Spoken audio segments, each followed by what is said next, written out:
Hello and welcome to SatTV Week, the news programme for the international satellite industry.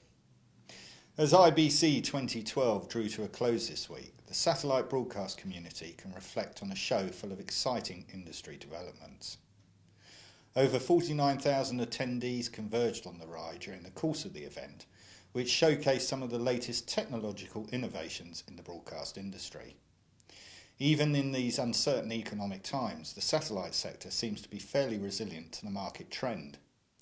Serge van Herk of NewTech feels there are a number of reasons for this. I think that is the case because we are in a full evolution of our industry. Quite some opportunities are rising. We see all over the world new satellites being launched. Replacement, but also addition of C and Ku band, but also more and more Ka band, high throughput satellites coming online.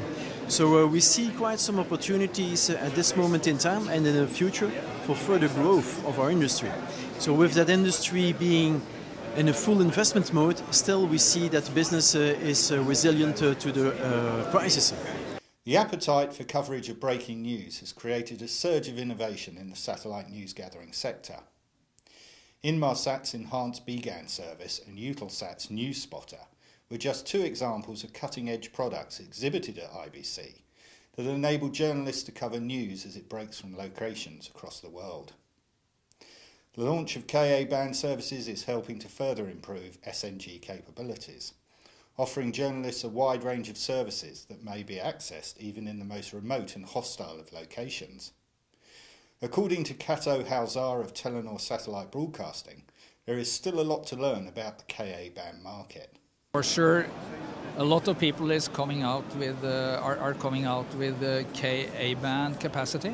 So we will see and we will learn a lot about the market with Ka band, and of course that will be challenging. I think everybody are expecting the Ka band to be cheaper, which will bring the price marks down and possibly create a bigger market for us. Ultra HD was a big talking point at the show this year as operators and service providers work on their offerings in 2K and 4K. SES exhibited their new Ultra HD service, and the industry is looking forward to its introduction to the mainstream market. The industry believes that this should happen in time for the 2016 Olympics in Rio. Talk of 3D TV was much quieter this year as innovators tried to discover ways in which the 3D experience can be enjoyed without the need for glasses. I caught up with Kurt Reugelmann of Intelsat and asked him outright whether 3D TV had a future. Well, I think we've seen 3D come into the product set for our customers. There's no doubt about it. I don't think 3D has rolled out and created quite the panacea that everybody thought. 3 years ago, I think the industry was looking for something new and bright to kind of lead us out of what was a tough time, right? But we've seen 3D. It's come into the products. What we're hearing more discussion about lately is 4K, 8K, and bringing that HD experience up a notch.